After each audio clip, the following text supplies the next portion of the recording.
Good evening. This special meeting of the Socorro ISD Board of Trustees will come to order, please. The date is Thursday, February 20th, 2025, and the time is 6:01, and we have a confirmed quorum.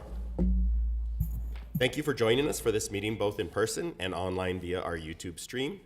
The full recording of the meeting will be available on YouTube and archived through the board website, where viewers have the option of watching the meeting with closed captions translated in multiple languages. Gracias por acompañarnos en esta reunión, tanto en persona como en línea, a través de nuestra transmisión de YouTube.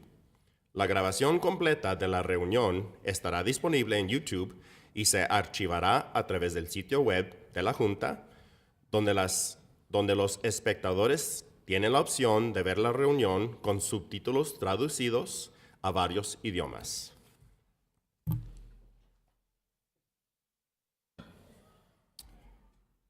Please join me in the Pledge of Allegiance. Please join us. I pledge allegiance to the flag of the United States of America, to the republic which stands one nation, under God, indivisible, with liberty and justice for all.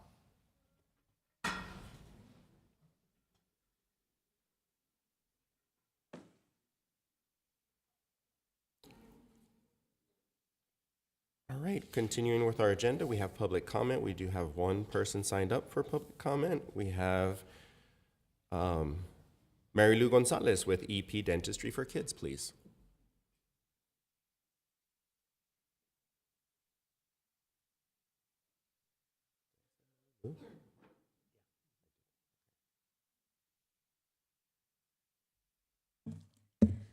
Good evening, board members, and thank you for the opportunity to present these awards today. My name is Mary Lou Gonzalez. I am the Community Relations Specialist at EP Dentistry for Kids. We are also a proud SISD Partner in Education and the 2024 Business Partner of the Year. We're honored today to extend our heartfelt congratulations to the winners of the EP Dentistry for Kids Caring for Community Awards. Through this initiative, we have witnessed the incredible efforts of local schools committed to making a positive impact on their communities. This contest relies on votes from the community. The school that gets the most votes wins the money. The following schools did an amazing job in rallying up their community to vote for them to win. Out of all schools across El Paso, these were the winning ones. First place, we have Horizon Heights Elementary, awarded $5,000.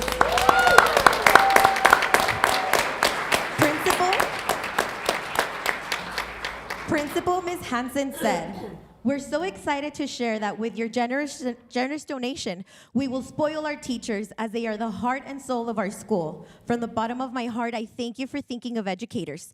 Teachers face so many challenges and always give from the heart to inspire and motivate scholars to learn. We are blessed to share your generosity with our incredible Hornet family." Second place winner is Benito Martinez Elementary, awarded $3,000.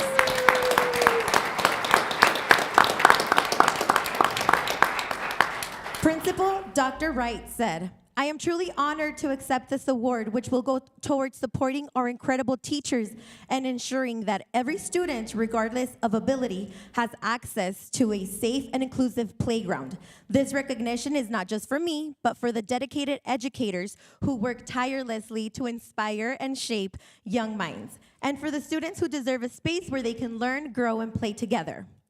Third place, we have Lujan Chavez Elementary, awarded $2,000.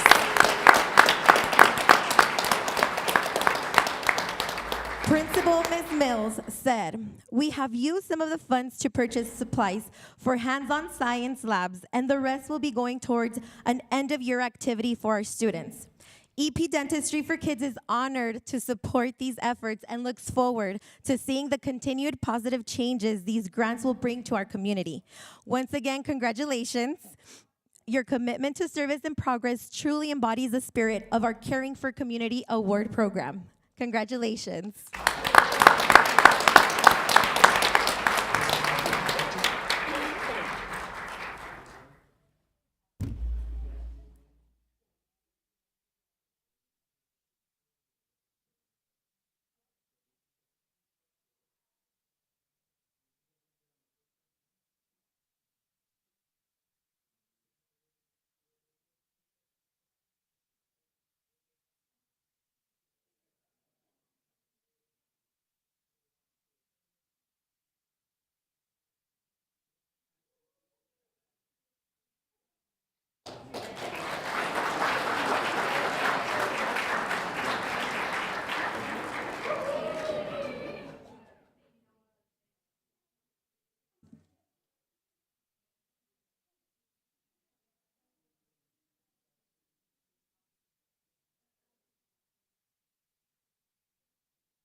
Continuing with our agenda, we have 4A, consider approval of proclamation for National School Breakfast Week, March 3rd through the 7th, 2025.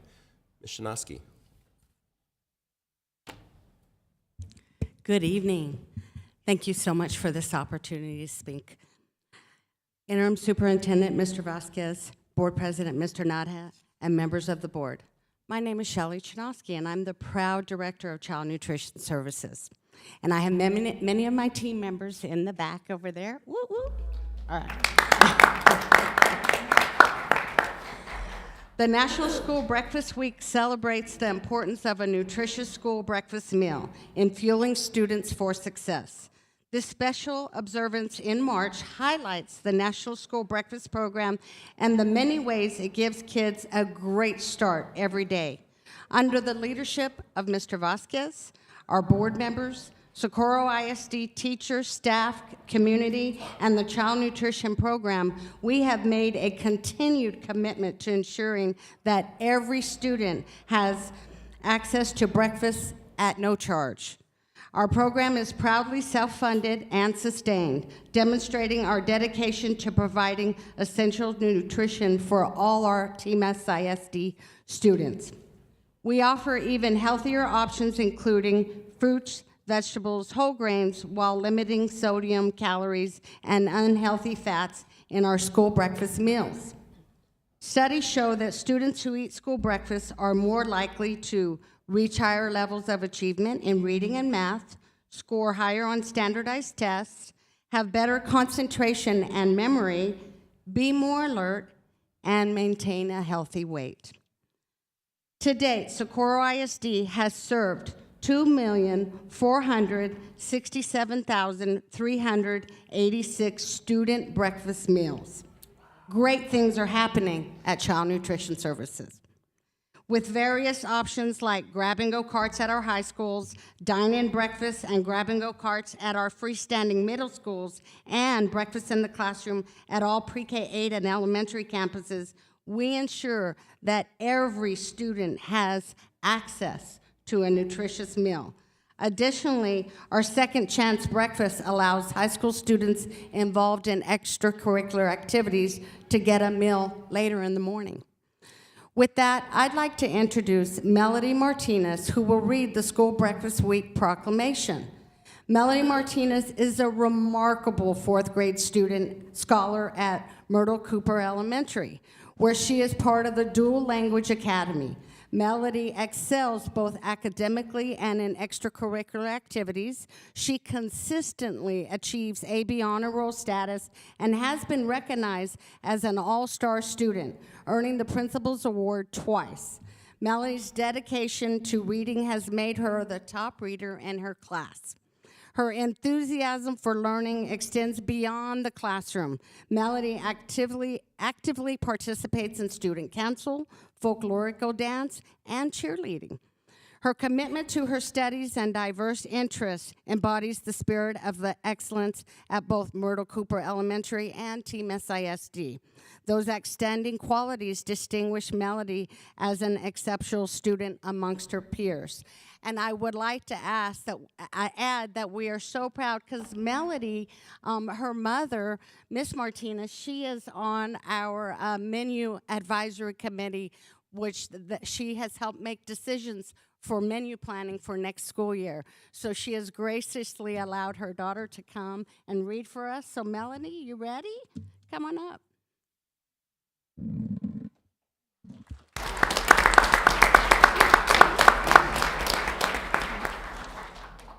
Whereas the school breakfast program has served our nation admirably since it was permanently established in 1975. Whereas the school breakfast program is dedicated to the health and well-being of our nation's children. And whereas the school breakfast program joins and has been joined through the years by many other excellent child nutrition programs, and recent research shows students are receiving their healthiest meals at school. And whereas there is evidence of continued need for nutrition education and awareness of the value of school nutrition programs. Now, therefore, I, Melody Martinez of the Socorro Independent School District, do hereby proclaim the week of March 3rd through 7th, 2025 as National School Breakfast Week. And I encourage all residents to become aware of the benefits of the school breakfast program and support good nutrition habits for their children in hope of achieving more healthful citizenry for today and the future.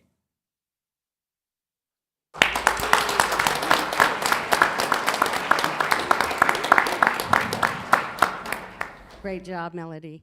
Administration respectfully requests your approval. Motion to approve. Second. Motion to approve made by Mrs. Macias, seconded by Ms. Gardea. Any further discussion? All those in favor? Aye. Opposed? And the item passes. Thank you, Ms. Chinaski and Melody.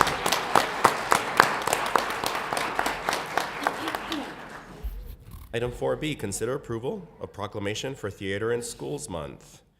Dr. Martinez.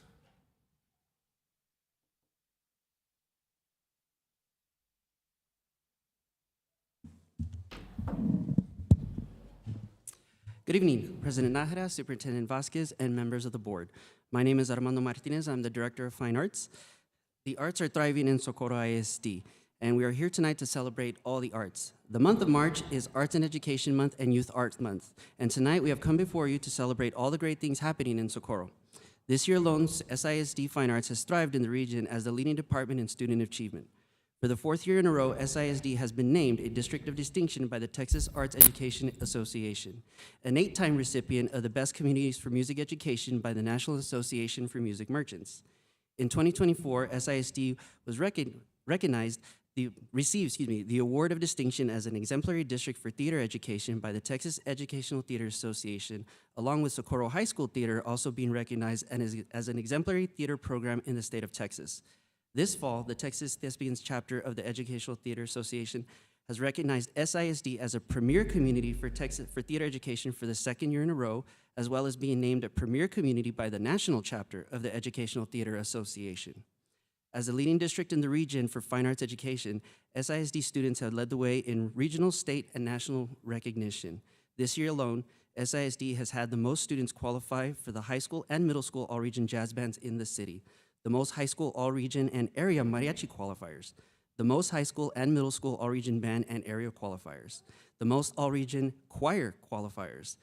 This year we had 11 all-state musicians, which is also the most in the region, 2 UIL Texas State Marching Band qualifiers in El Dorado and Pebble Hills High School. Tomorrow, all 6 of our high school mariachi programs will travel to Seguin to compete in the UIL Texas State Mariachi Festival. This year alone, the Pebble Hills High School Band has performed at the National Flute Association Convention for the second year in a row and has also performed at the Western International Band Conference, the only program from El Paso to ever do so. For the third year in a row, a program from SISD was invited to perform at the Texas Music Educators Association Convention. The Socorro High School Clarinet Choir this past Friday had the honor of performing at the largest music convention in the world.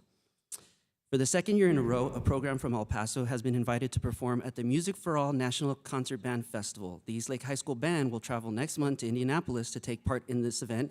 They're only the second school from El Paso to ever been selected, both coming from SISD, Pebble Hills having done so last year. And of course, the Pebbles High School Band being the first band from El Paso to ever march in the Pasadena Tournament of Roses Parade.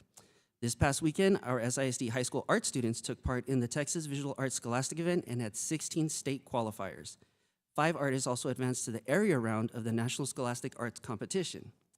2 of our young artists from Montwood High School and Escontria STEAM Academy have been selected by the Texas Art Education Association and Youth Art Month as Youth Art Month winners, and their work will hang next month for the entire month of March in the Bullock Museum in Austin, Texas.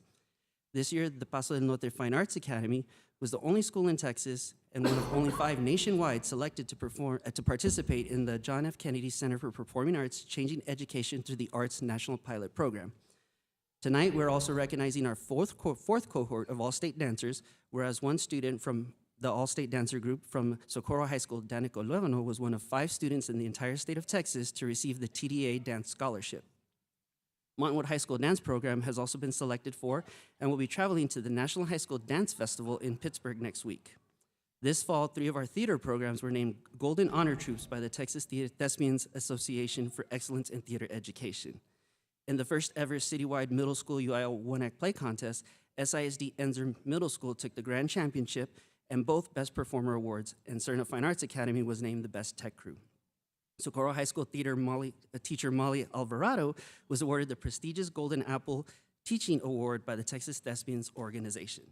And hot off the press this morning, thespian Marcellus Maruyal from Socorro High School was just named the February Thespian of the Month in the entire state of Texas. Thespian Dulce Torres from Montwood was also a national qualifier for the National Thespians Festival. So the list goes on, but that's just this year alone. So tonight, to proclaim theater in the month of March as Theater in Arts Month, we have one of our thespians as part of their advocacy work from Socorro High School, Jocelyn Marquez.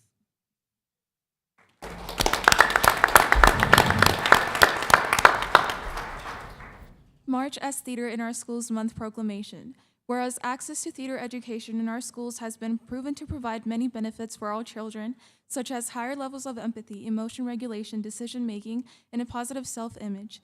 And whereas theater education has been linked to higher levels of academic achievement, improved standardized test scores, reduction of school dropout rates, improved attendance, and higher SAT scores. And whereas creating pathways for students going into our careers help provide them with more of motivation to stay in school and confidently moves them towards a bright future. And whereas theater education has been linked to improved listening, problem solving, and critical thinking skills, and whereas Socorro ISD schools have drama/theater arts teachers who work diligently to create classrooms that allow students to learn and thrive, and who are involved in district, state, and international theater art initiatives. Now, therefore, the Socorro ISD Board of Trustees of El Paso, Texas, do hereby declare the month of March as Theater in Our Schools Month in the Socorro Independent School District, and encourage all its members to support its theatrical programs.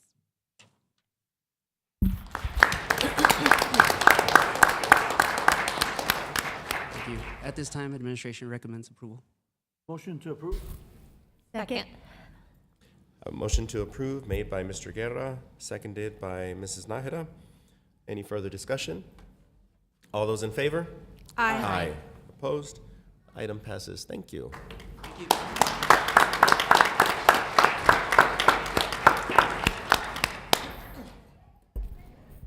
And we continue with board honors. Mr. Escobar.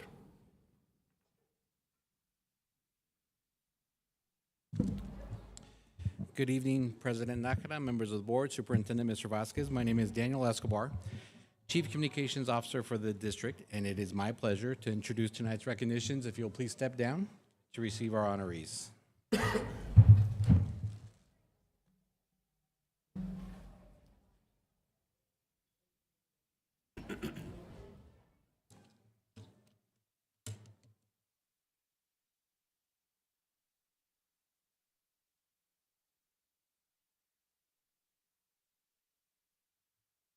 First, we will recognize the top prize winners at Robocom 11. The Inspire Award is awarded to a group of talented students who have successfully demonstrated their problem-solving skills through programming, coding, and teamwork by building a functioning robot out of Legos. They competed against 47 other SISD robotics teams and emerged as the winners. Congratulations to Sunridge Middle School's Okiobots for their remarkable achievement.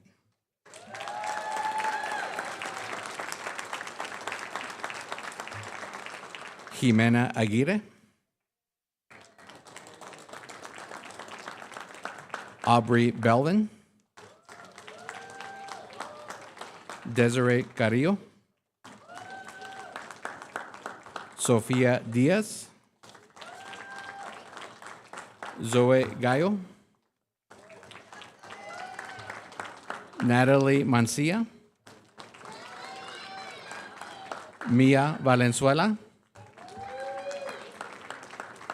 Dariana Vega, Mia Villela,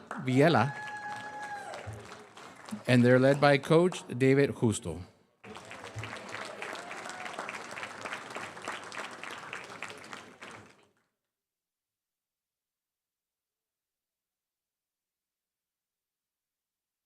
If I can have you back to the front for a photo, please, with our superintendent and board of trustees. Parents, you're welcome to come up front, take a photo. We just asked to make room for Mr. Largo right here. And all the photos that Mr. Largo posts will be posted on, or takes, will be posted on the district Facebook page. And on that smiley icon on the website, they're available for a free high-resolution download.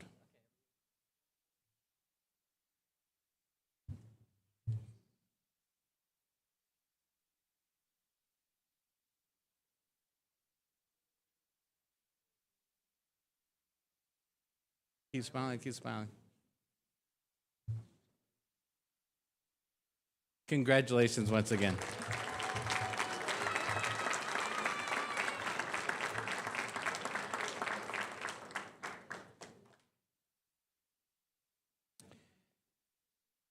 Next, we will recognize 5 outstanding robotics teams from Bill Seibert School, James P. Butler Elementary, Campestre Elementary, Eastlake Middle School, and Helen Ball Elementary.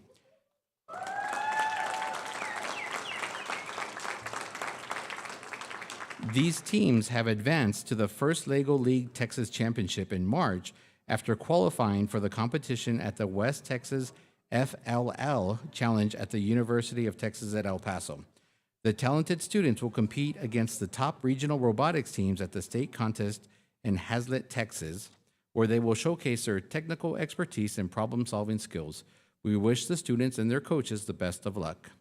We'll begin with students in the team from Bill Seibert School, Hector Gonzalez,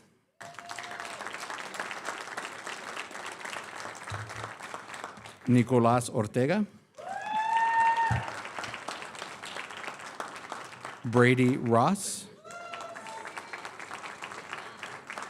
Their coach is Darlene Davis Lopez. From Butler Elementary, Alan Aguilar. Joel Alvarado. Parker Ten Kate. Jamie Killings. Mimi Rivera. Dean Sermon. Aiden Ugarte. Andrea Ugarte. Their coaches are Crystal Castillo, Victor Morales, and Sandra Perez. From Campestre Elementary, Victoria Alvarado, Victoria Acosta, Isaac Casio, Ezra Dominguez, David Garcia, Leonardo Hernandez, Nicole Serra. Their coach is Elias Rangel. From Eastlake Middle School, Jose Heredia, Eduardo Lasalde, Francisco Moore, Emilio Staten, Axel Tena. Their coach is Ricardo Gutierrez. And from Helen Ball Elementary, Anthony Amaya, Braulio Diaz, Mia Flores, Dylan Frausto, Andre Guardiola, Alex Lujan, Adriana Rodolfo, Dominic Romero, and their coach, Roman Rosales.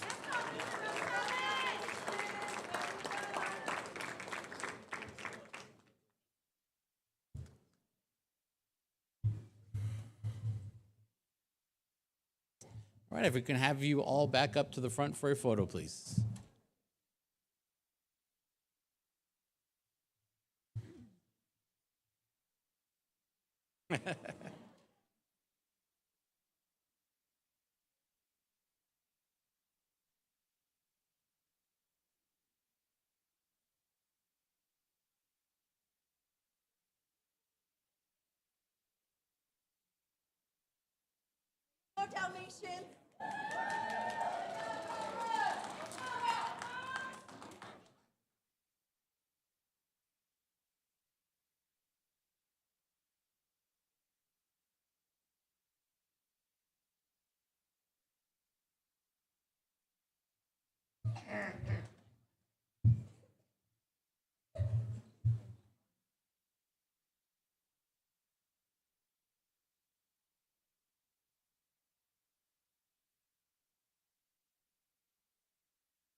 Sorry.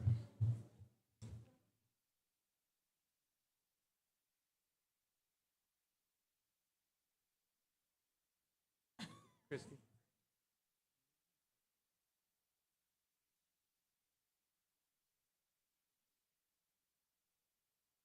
All right, everybody looking at Mr. Largo right here in the center. Big smiles, big smiles.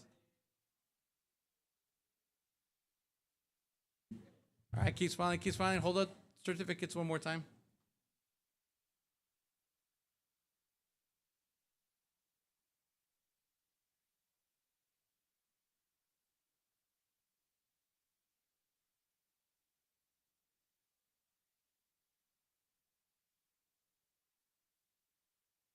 Awesome. Congratulations once again.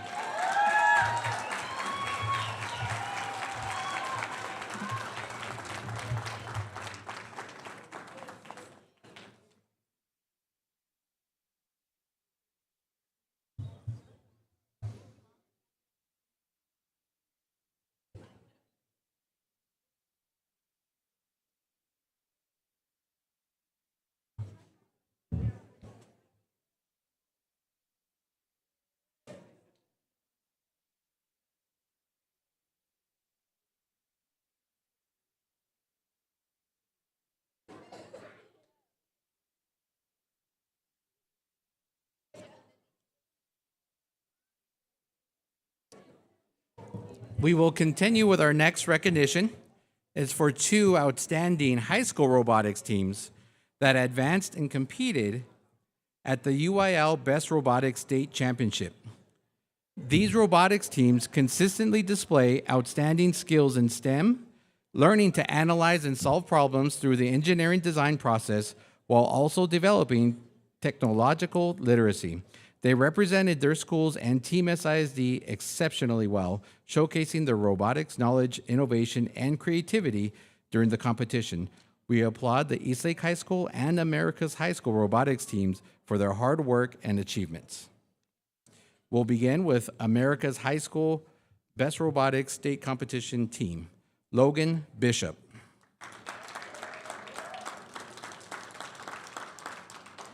Darely Guerrero. Jose Ruiz. Naya Torres. Diego Ulloa. Jimena Vasquez. Their coach, Jacqueline Villalba. And our team from Eastlake High School, Matthew Bain. Daniela Chacon, Levi Espinosa, Arturo Lim Fong, Brandon Garcia, Sean Jurado, Julian Morales, Leonardo Rodriguez, Christopher Sainz Pardo, Emiliano Villagomez, Giovanni Villarreal, and their coach, Melanie Doso.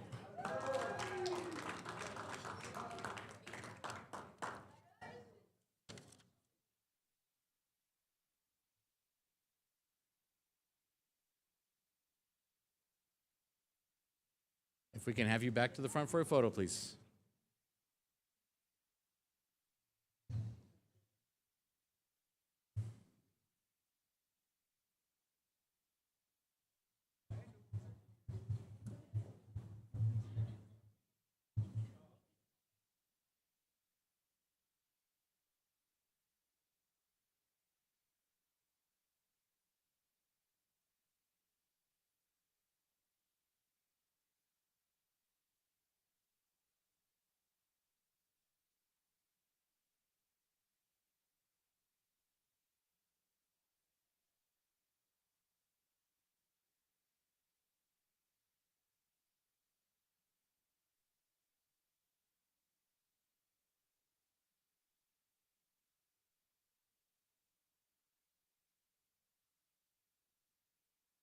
Should we move the...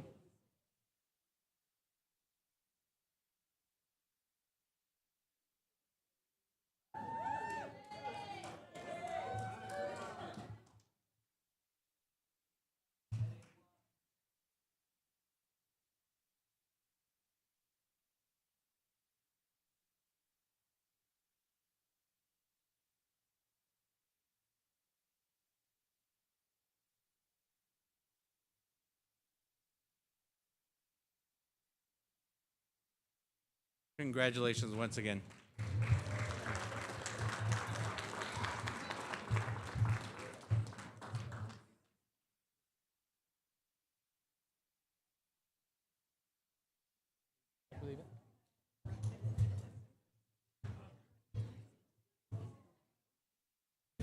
For our final recognition, we honor 6 SISD high school dancers who were selected to perform at the Texas Dance Educators Association State Convention in January. These students attended workshops with renowned choreographers from across the nation. They also received leadership training, attended master classes, and networked with other students from across the state. Congratulations to these outstanding performers. From America's High School, Athena Corey. Her teachers, Arlene Fanning. From Eastlake High School, Tiana Sharp. Her teacher is Emily Juarez Rojas. From El Dorado High School, Kimberly Tafoya. From Montwood High School, Mia Urban. Her teacher is Michelle Urban. From Pebble Hills High School, Lily Villasana. Teachers, Vivian Blanco. From Socorro High School, Danica Luevano. And she's joined by her teacher, Christina Pittman.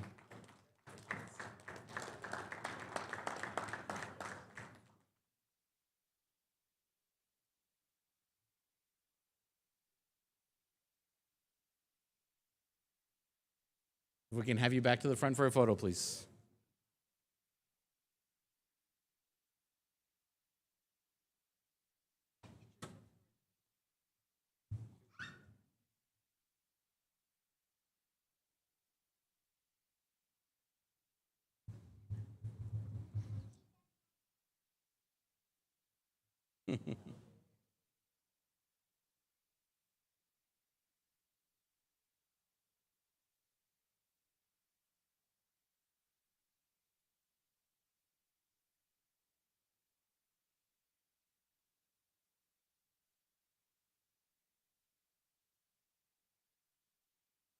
Congratulations once again.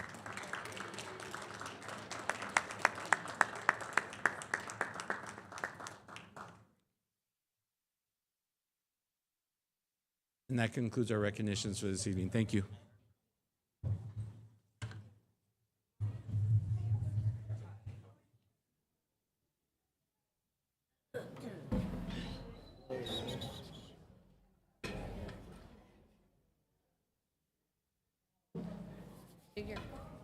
Oh, thank you. I'll play Gilbert. If he only knew. Now here. But like.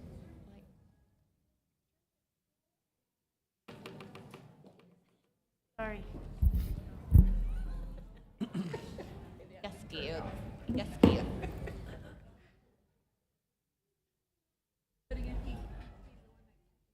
Is Mr. Becky here? You kind of understand it, don't you? Ben?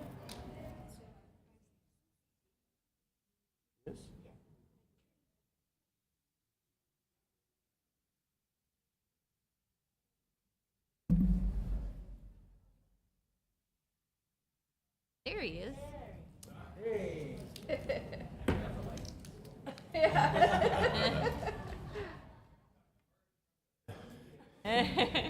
Okay, continuing with our agenda, we have community listening document review. Mr. Ben Mackey. All right. Please, I don't deserve applause. All the students and teachers that just got recognized deserve the applause. It's great to be here with you tonight. As a reminder for anyone paying attention and watching, my name is Ben Mackey. I have the honor of serving with you all, working with you as your board coach as you go through this process of Lone Star governance and really think about how you want to create the culture for Socorro ISD board meetings going forward. I'm here to talk about a really exciting thing that I think the board and the community will truly love when we get into it, which is the community listening plan. This board has done a lot of work already to provide a number of edits and feedback and try to really understand what we're trying to hear from our community, to really settle on a process that we can get true input from our wider community across Socorro ISD to understand what they want in their priorities for their school system moving forward over the next 5 years, as well as they undergo the superintendent search process for the full-time superintendent. So what we're here to do today is actually just first review the documents that this board will use as they execute this community sessions. Actually, we'll walk through an example of what it would look like to run one of these. And then we can talk and have a conversation about any particular edits or things that should look differently, et cetera. And once you all feel comfortable with this and we make any final adjustments, you'll be good to go and it'll be a fun time. So before we jump into that, are there any questions or comments from the board before I kind of jump in to review them? No? All right. So you all should have seen, I know you all were part of and have seen the document that the school system has produced around the dates of the different community listening sessions, which I believe is public. Community members know about that. Continue to do all the great work. Mr. Escobar, it's been great to work with you, as you and your team have done a great job to put those together and us to continue to communicate them out, because the goal is really to hear from a large subset of our community. And each of these, it was reiterated numerous times by this board that we want to make sure that we are being consistent in how we roll these meetings out so that no community is getting a different message than another. And in fact, we are here as board trustees not to tell you what we think, not to do this, but to just truly listen and hear about what you want for your school system. And so these have been set up in a way to do that. So what we'll review right now is the PowerPoint that will kind of guide the questions that you all have already seen before, and I'll talk through what the actual setup will be.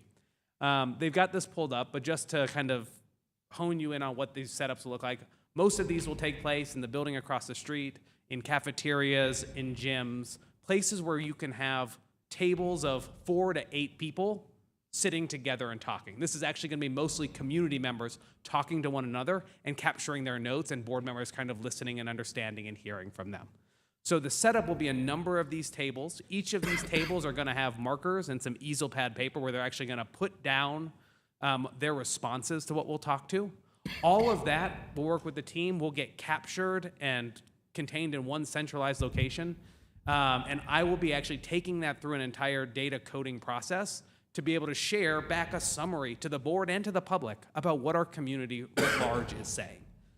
So that is how we will have a living documentation. It won't be incumbent on everyone's memories. If y'all's memories are like mine, I would forget it soon after. But really, we will have a true running record of what has been said and shared and a summary of that. So that's how this will be set up. And then this is the PowerPoint. So I'm going to ask us to go through each slide here. Essentially, the first slide, if we hit the... Oh, I have a clicker. Wow. Got everything.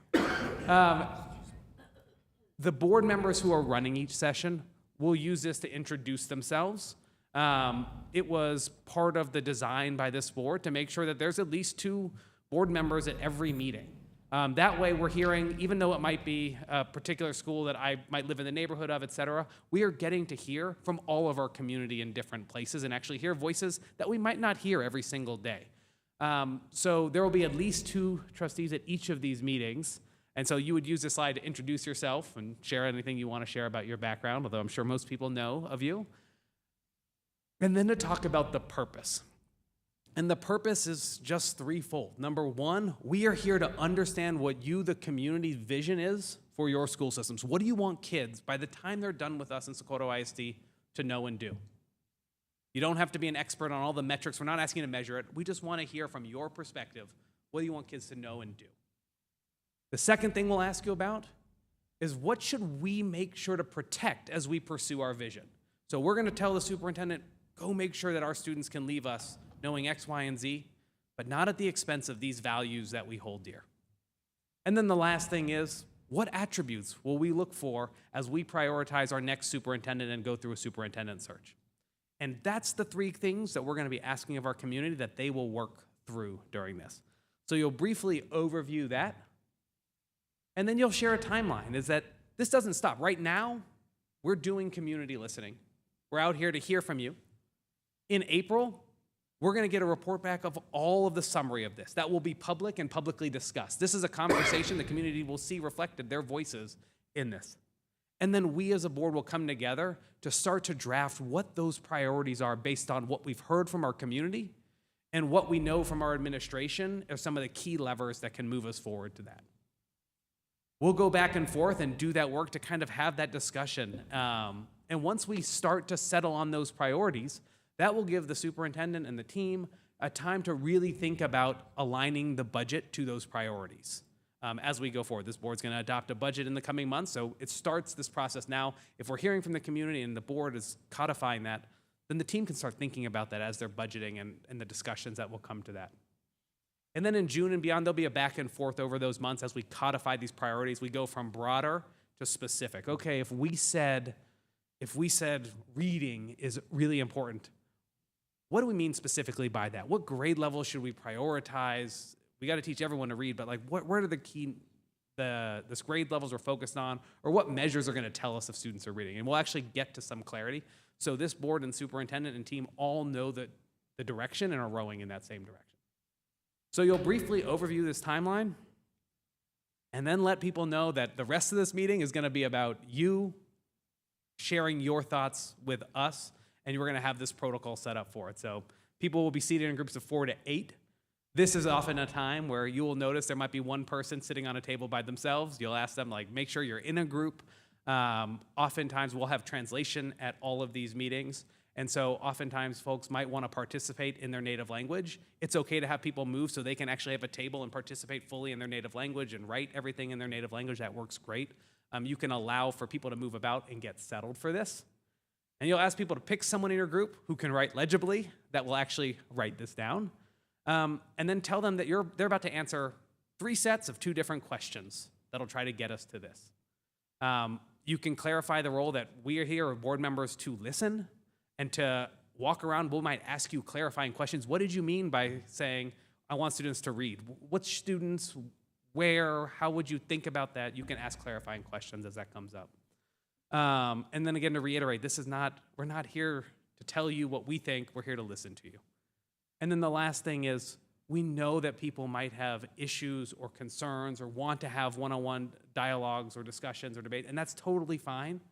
That's not the purpose of this meeting, though, and we will have both administrative staff in the room. So sometimes people come and they have a concern about a student being marked absent at school or something like that. We do want to get that solved, but our whole group it doesn't make sense for a whole group to spend time on it. So we will have a designated administrative staff in the room that we can say, great, we have Mr. Escobar here who can get your contact information and get you connected to the person who can solve that issue. So that's just a way to start to ground this. We definitely want to make sure people's concerns have an outlet that we can hear. We can always schedule time afterwards to meet with individuals. But the purpose of this, and we've got a lot to ask people to do, is really to ask them to really focus in on these questions. All of that I just went through will take probably 10 to 15 minutes, and depending on where you're at, if people have logistical questions, you can feel free to invite those questions. But also if they start to become a discussion or something taking us off on a tangent, we can pause that, we can connect with the administration, find another time to connect with them, because we really want to make sure that we use this time with everyone together for them to actually express in small groups to us what they're hoping for over the coming years. And with that, you've got your groups, people have got markers, they've got 3 large pieces of paper. You're going to ask them the first question. With your group, you are going to write down what your vision is for the students of Socorro ISD. And here's the question.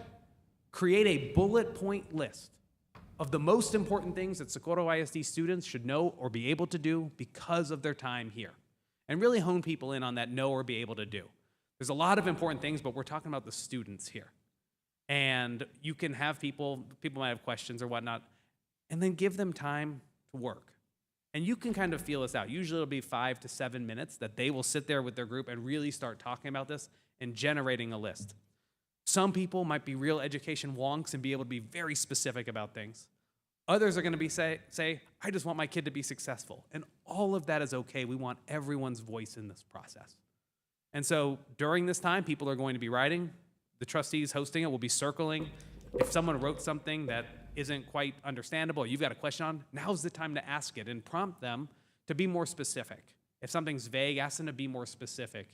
You said we want kids to be ready for life. What does that mean to you? Specify what those things are. Oh, I want them to be able to understand the workforce or go to college. Those are the things we want to get to, and remind people the more specific they are, the better we can capture their voices when we actually take that information. So you'll walk around for 7 minutes asking those questions, hearing what people are saying, and you'll start to see trends there. And then after the 5 to 7 minutes are up, as people start to peter out, you'll bring them back together and say, there's a lot of really important things out there. We're going to ask you to go back with your group, and out of the entire list of things you wrote, oftentimes it's 5, 7, 10, 15 things that people have written. If you could only prioritize 2 of those above all else, circle the 2 that you would prioritize. And the groups will go back together, talk, debate, decide, can't decide. Then they will eventually circle 2, though some will push you to try to circle 3. While people can do what they want, we encourage them to really try to prioritize. And after that point, we've essentially finished really getting a sense of what people are hoping for in a broad sense. And then, depending on the time and if you're all feeling ahead of time, you can have some group share out. Let's have a couple groups share out what they picked as their top 2, just to start hearing what people are saying. People are like, oh, that's a great idea, I like that. And you can start to have a light discussion on that. And then what we're going to do is that's the goals. At that point, we're going to ask them to set that aside. We'll come around and pick all of those up. We're going to document those. We're going to make sure that those are ready and stored so we can summarize everything that was written. And we're going to shift to the next set of questions. And that same cadence will happen 2 more times with our next set of questions. It's almost exactly the same. On the values, you've already set out in the last poster board what we want kids to know and be able to do, what we want us to achieve. But as we do that, there are things we should probably protect, or we should avoid, or we should stop. Now is the time to write those things. What are those things? When we pursue these goals, what are the things we should protect or avoid or stop doing? And y'all are going to get a whole lot of different things here, and that's okay. And so people, again, are going to go, they're going to start writing a bunch of different things. But inevitably, these things all fall into certain buckets that help us illustrate what values are really the community's holding dear on. So folks are working in groups. Again, trustees do the same thing. It's really just circling, asking questions, listening, asking them to be more specific. And once they finish creating those lists, 5 to 7 minutes, they go through them pretty fast. But you can, of course, feel free to give a little bit more time if you need to. You're going to, once again, ask them to prioritize. If you could circle no more than 2, what would those be? They'll circle, and then you can invite a share out, and folks can share that. And then we collect those, we codify that. I'll be summarizing all of this stuff, and you'll all get all this publicly. And we'll shift to the last one. All right, as a system, we've asked you to think about what we want for our students. We've asked you to think about what we should prioritize, protect, avoid, stop doing. And we're going to be going through this process to hire a full-time superintendent. And so we want to know, what are those attributes we want in our next superintendent? So in the same fashion, on your third piece of chart paper, list out what those attributes are that we're aiming for in our next superintendent. And again, people will work 5 to 7 minutes, press people to be more specific where possible. They'll write. And you'll ask them, okay, if you could only get 2 of those, which 2 would you prioritize more than any? We'll ask them to circle, and we'll have a little bit of a share out. And that's it. We're really spending most of the time, what you notice is the community is the one engaging with one another and actually trying to get on the same page to share back with trustees. And you as trustees will be hearing from these conversations, starting to see trends. Every time I've done this, you start to see trends emerge. Some things you might expect, like reading is a very popular one. Some things that are totally random and very specific to that community. And that's what we're trying to ascertain here. And that's what you all will hear through this process, and we will be able to distill through the data coming out. And with that, we'll collect the last one. By this point, it's probably been a good hour of that work back and forth. And we ground people in the fact that this is just the beginning of the conversation. All of this will be put together, will be shared back out. We will set priorities around it. And then we invite, while you did this with a group, you might not necessarily have agreed with your group. You might have been the one person out that really wanted to prioritize something, and that wasn't where the group decided. That's okay. We have a way for you to do this individually. And here's a survey. We invite every single individual that is there to fill out the survey. They can use the QR code. They can go to the link on the listening session. And that's a Google survey. It's in English and Spanish currently. Anyone can fill it out at any point during the listening process between now and essentially mid to late March, depending on whenever we decide to finish that up. And those questions are asked in the exact same way. So we're getting consistent data across the board, and we can actually put this together and say, here's what we heard from our listening sessions, here's what we heard from the surveys, and here's what we heard when we put it together. And you'll start to see some trends emerge. And that's it. And that's the listening session that the board will operate in all of them. It will look the same in each one. There's not going to be something different in each. So let me pause there. I know that was a lot of talking. It's not how I love to do it, but we'll love to get any reactions, thoughts, questions, areas you're like, maybe we might want to tweak something. Now's the time for that before y'all are off and running with this. Mr. Mackey, for the logistics, will there be a timekeeper to help us keep on track, and that way we just don't get one question out there? I think we can do that. I haven't talked about it. I'm sure the administrator who is there, we can task them with kind of giving you like a thumbs up after 7 minutes, for sure. We can do that. Check the time. We can look into that. We're taking notes, and we'll try to make sure that that's the case across the board. Maybe I'm even thinking about some of these, going back to my teacher days, where you have the little clock that you put up on the wall and you hit start. So maybe we can find some of those. Mr. Vasquez, is it possible for us to have for the community meetings a Spanish translator? Because while some of us may be able to pose the questions in English and Spanish, it would be helpful if we have people who can float as well, because... Yeah, we've already made arrangements for that, and there will be translators there. Is it like oral, or do they have headsets? It'll be through the headset. We've it's that translation service that we... Yep, simultaneous Which is- translation. Sorry, yes, I forgot to exactly. mention that. Yeah. Mr. Mackey, the elephant in the room. Yesterday, we voted on a reduction in force. Mm-hmm. And I can speak for myself. I feel that may be a hot topic of discussion. Mm-hmm. Can you just give us some pointers? And I want to make sure that we give our community an opportunity to share their concerns with what happened last night, Yeah. as well as obtaining the goals. Absolutely, that's a great point. I think there are 2 things that I would suggest in this, and it's going to be natural that people are going to want to really talk about that. And honestly, there's a way to invite that without taking the focus fully to that. Like, a decision has been made, the board has made a decision, and we're moving forward with it. However, what we're really asking people to, as we look forward, is to, at the heart of concerns that people might have had, or what we're trying to protect or whatnot, this is the opportunity to put this on paper so that we as a board can now look at this forward-facing and make sure we don't get in positions where we're having to do this in the future. So my two recommendations, number one, would be to address it if you feel like that's going to be the case. It's like you can recognize that, we made a hard decision last night. We're open, while we're not here to talk about that decision, yes or no, like, folks, I'm sure as you all do, you can offer to meet with people individually or send them resources around that. But I think you can address it, but also reorient to the fact that we are here to really get your input looking forward. And if there are things from last night's decision, if you felt a certain type of way or wanted to see one thing or another, this is the opportunity to put that down on your paper. And so you might, when you get to the values, what should we preserve, avoid, or protect? People might say that. I think we should avoid doing X, Y, or Z. And that's what we want people to say. And write it down there, and it could become a priority, or it might not be. And that's what we'll learn in this process. But this is definitely a way you will have the opportunity to make that point along with others. But the purpose of the meeting is to really hear from the community, not to have a discussion that was had at the board meeting or in other situations, because we really want to have people's voice looking at this. So I hope I was responsive to your question.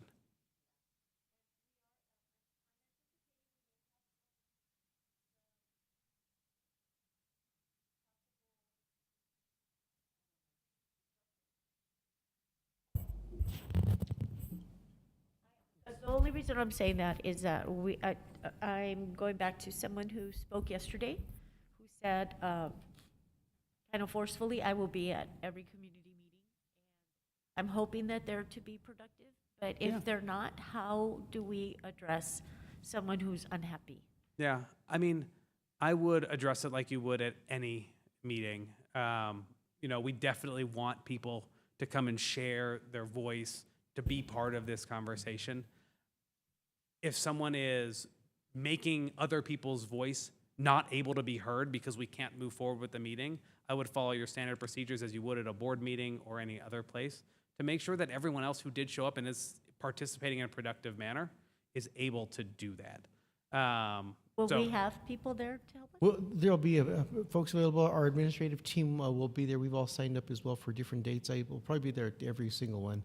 So we'll make sure that we're there to address any issues that any of the participants may have, but maybe like pull them aside in a one-on-one manner, so that way this process can still move forward. Yep, absolutely. And I've seen, and having done this in a lot of different places, a lot of different communities, inevitably there are folks that feel very strongly about things, and we want passionate people as part of our community really making their voice heard. I think when people realize that this is not a venue where board members aren't there to tell you why they voted away or trying to justify something, that we're truly here to listen, people really do respond in such a way, because now they are getting the opportunity to make their voice heard that is going to be considered by this board as a future priority. And then one more, just logistical part. The posters, once they finish with question one, Yep. pick them all up? Is that our, We'll work with administration to collect and take pictures of them, and so you won't have to worry about that individually. Mr. Mackey, is there a way that what you showed is you have the questions in English? Could we put them in Spanish? Even though they're being transmitted or translated simultaneously, that way visually those are visual learners like myself.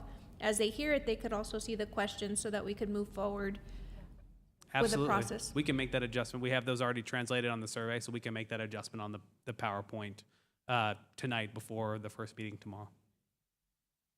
Thank you for that. Mr. Mackey, Yes, sir. as I took a picture of the link, it's already in English and Spanish? Yes, That's sir. the questions there? Perfect. This is Yep. great. And we're actually going to switch so everyone can see it, and it'll be relatively small text, but we'll actually show you what that survey looks like, because I know you can't actually go forward with it until you start typing in things, so we've got it all set up here that we can walk through so people can see that. Okay. Of course. The amount of time.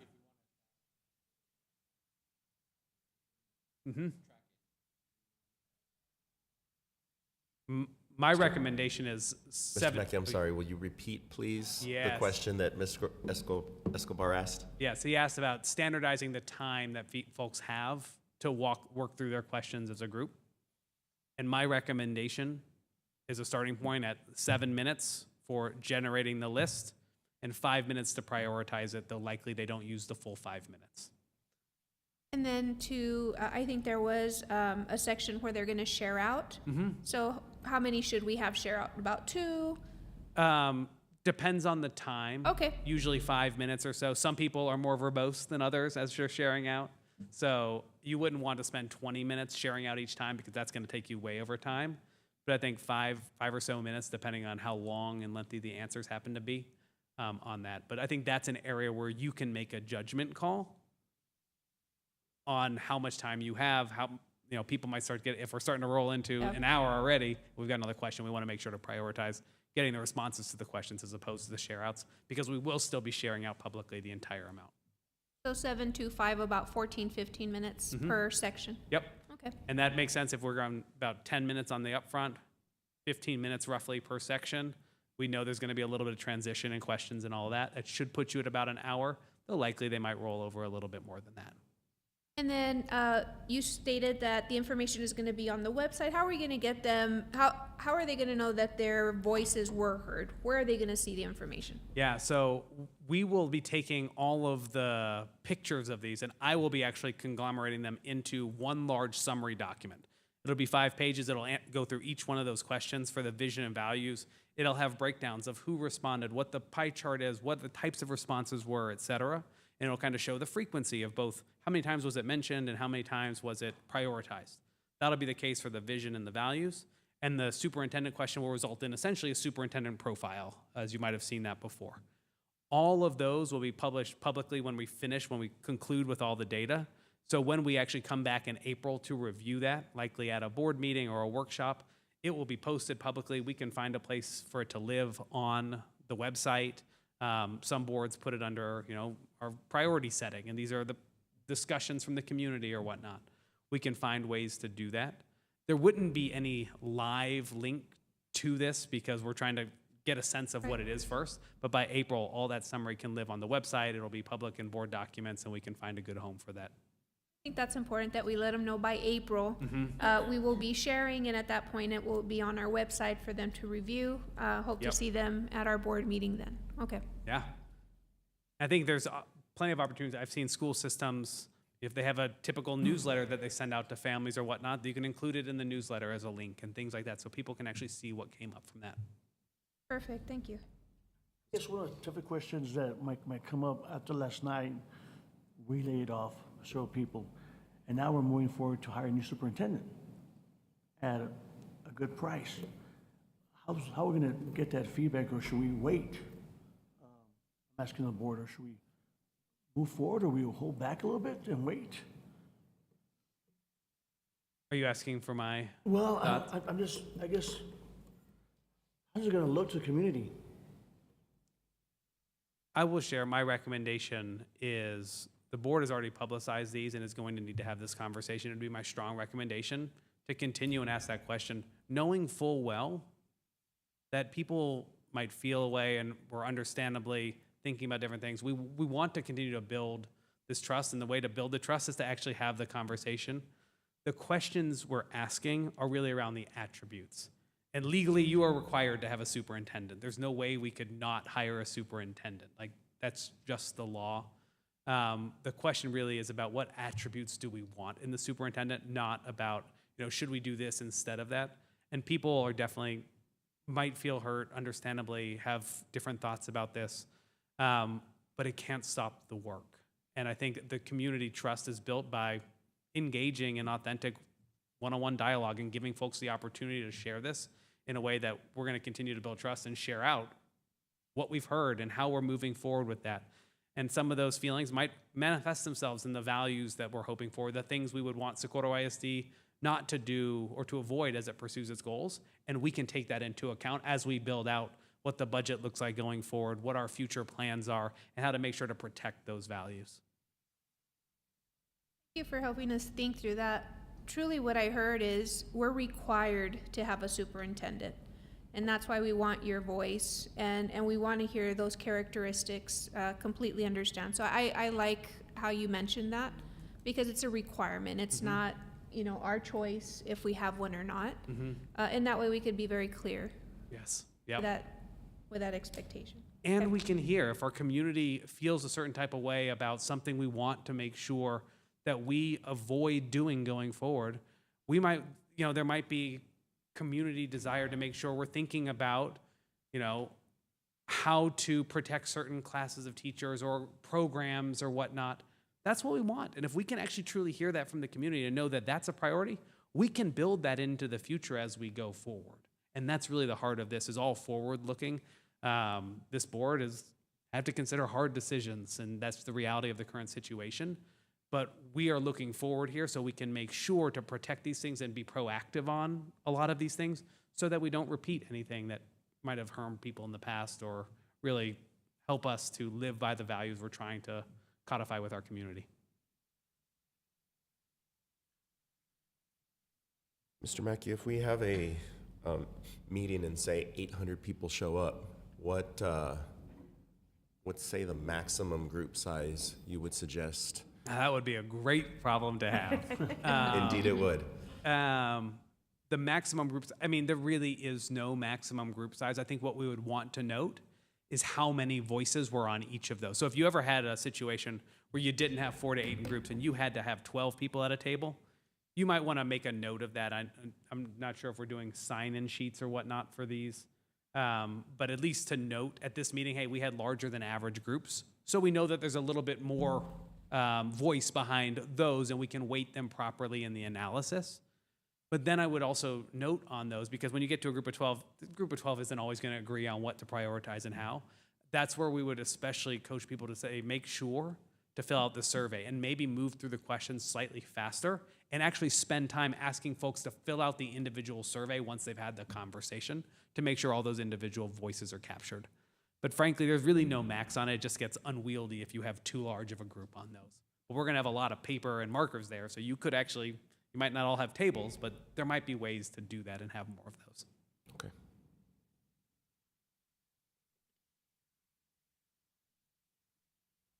All right. If we can, I'd like to switch to the other PowerPoint, which kind of just high level shows what the survey looks like. And again, thank you all for the feedback. We will definitely make the adjustments to include on the slides the Spanish translation for everything. I just can keep going. This team is the A team. There we go. So the community survey, again, these are just copy and paste from what is on the Google form itself. I know you cannot read this, so I will read this to you, and then it's in English and Spanish. But the first page kind of orients folks here, and it says, the purpose of the survey is to hear from our wider Socorro ISD community about what your vision and values are, as well as what attributes you want to see in our next superintendent. The board will review a summary of all the data received through this survey, as well as through our community meetings, and use this to set our school system's priorities for the upcoming 5 years, align our goals and budget to achieving those priorities, and hire a superintendent to lead our district in this work. All of this, however, starts with your feedback. So that's the introduction to this, and then folks will have 3 different pages where they will answer the questions exactly as you saw them before. So the top part again, community vision. The purpose of this section is to understand what your vision as a community member for the students of Socorro ISD. And it asks the exact same 2 questions. What are the things you want kids to know and be able to do? And if you had to prioritize only certain elements of that, what are those 2 things you're prioritizing? Same thing with the values, same thing with the superintendent profile. And then at that point, it asks people an additional question about how they're connected to Socorro ISD. And they can fill out multiple. So they might be an alumni and a community member and a parent. All of those things are great. We really want to hear from our community members and be able to see if there's a difference. Is there a difference between what students are saying and what parents are saying? And that might give us some different way in the conversation to think about it.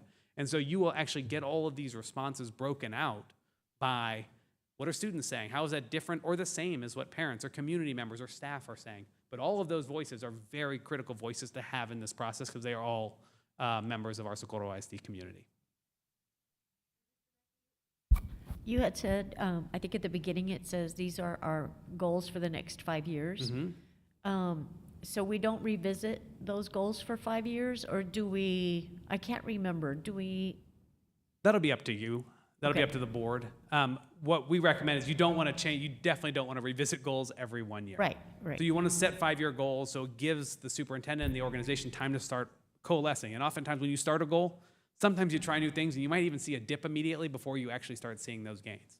Hence the recommendation on the 5 years. I think we technically say 3 to 5 years. But most boards, and what this board will engage in and decide what it wants to do is, what's the cadence on which we revisit? Sometimes people set it to automatically, if we meet a goal 2 years early, we revisit and see if we need to make any other adjustments.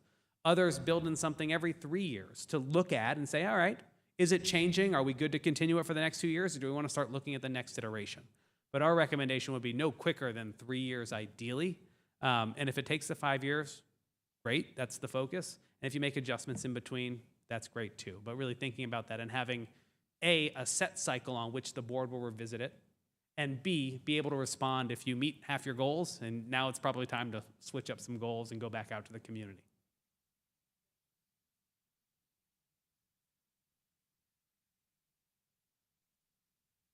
All right, well with that is the overview of what tomorrow will look like. I'm super excited for y'all to engage in this process. I'm excited for your community. I firmly believe that you will really enjoy the process, and I think the community will really enjoy engaging. And I'm just thankful for the opportunity to be here and to work with y'all. The engagement that each of you put into really thinking about each of these has been very apparent from the beginning, your staff, to help make this a reality. So we're just excited for this to kick off and hear what the community has to say. Thank you, Mr. Mackey. Thank you. Okay. That was the last item on our agenda, there being no further business before this board during this special board meeting. We adjourn at 7:13. The date is Thursday, February 20th, 2025, and the time is 7:14.